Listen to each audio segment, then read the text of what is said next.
প্রিয় দর্শক, দেখেন শৈশবের খেলা কত আধুনিকতায় চলে গেছে। ঠিক ছোটবেলায় আমরা খেলছি হালকা কিছু মাটির তৈরি কিছু জিনিস নিয়ে, ঠিক আজ দেখছি বাচ্চারা আধুনিক প্রযুক্তির কিছু নিয়ে খেলনা।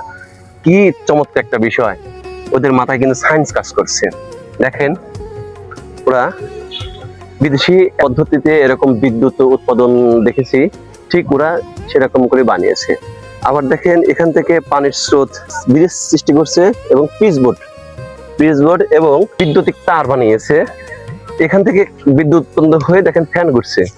জাস্ট বাংলাদেশের পতাকা লাগিয়েছে, যেন বাংলাদেশের প্রযুক্তি। ঠিক এমন প্রযুক্তি এটুক বাচ্চাদের মাথায় কি করে আসলো, ঠিক আশ্চর্য ব্যাপার। এটা কে বানাইছে? আমি। তুই বানাইছো? তো ওখান থেকে বিদ্যুৎ উৎপন্ন হচ্ছে না, ফ্যানটা ঘুরছে না, ওই বিদ্যুতের কারণে ফ্যান ঘুরছে। তোমরা এটা কিভাবে এটা বানাইলে? ইউটিউব দেখে বুঝলে? বাইরের রাষ্ট্রে এভাবে কারেন্ট উৎপাদন করে, আর এই বিদ্যুতেই ফ্যান ঘুরছে। প্রাকৃতিক বাতাসে কিন্তু ফ্যান ঘুরছে, কিন্তু ওরা কিন্তু প্রযুক্তির সাথে মিলিয়ে নিয়েছে যে বিদ্যুৎ নিজেরা তৈরি করে ফ্যান ঘুরাচ্ছে। আবার কত সুন্দর বাংলাদেশি পতাকা দিয়েছে, যে আমাদের বাংলাদেশ, সাবাস বাংলাদেশ, এরাই বাংলাদেশ। ভবিষ্যতে এরাই বাংলাদেশে একটা কিছু হবে ইনশাল্লাহ, আশা করা যায়। প্রযুক্তির সায়েন্স নিয়ে কিন্তু ওরা খেলা খেলছে। যে খেলার সময় আমরা খেলেছি সাধারণ লতা পাতা নিয়ে, আজকের খেলা দেখেন।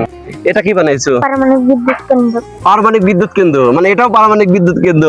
মাশাআল্লাহ, দেখেন কি আয়োজন করছে ওরা। নদীর তীরে এমন একটা জায়গায় ওরা পারমাণবিক কেন্দ্র বিদ্যুৎ বানিয়ে ফেলেছে।